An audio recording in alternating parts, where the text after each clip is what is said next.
he went into the garden to pray. Jesus went into the garden to pray. He wasn't fasting at this point, he was praying.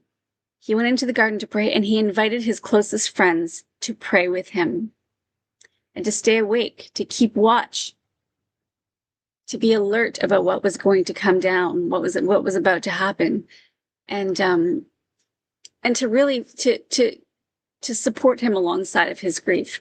You see here.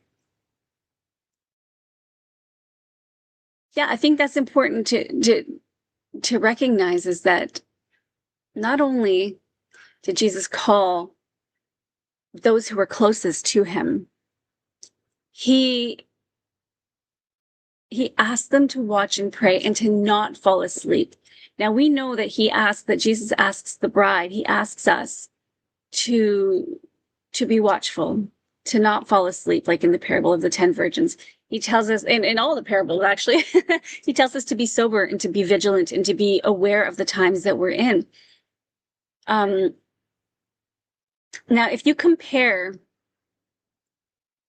the time of Jesus being in the garden praying before something big and terrible and also big and fantastic was about to happen,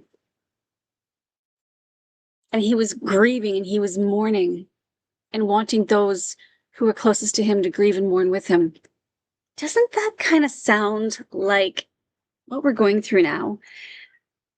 I mean, something so terrible is about to happen, more terrible than has ever been experienced on earth, the Great Tribulation.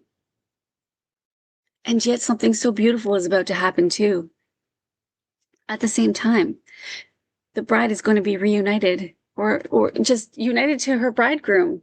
And so can you see how that parallels with how Jesus felt in the garden? That he would be right now feeling so much excitement and yet so much sorrow at what he's about to acquire, and what who he's about to lose. All of those that didn't choose that free gift of salvation. And I think what we as the bride are feeling is that call from our groom, from our Savior, to come alongside him and grieve with him and to pray with him like he did in the garden, and to not fall asleep, to not let ourselves get distracted, because we need to remember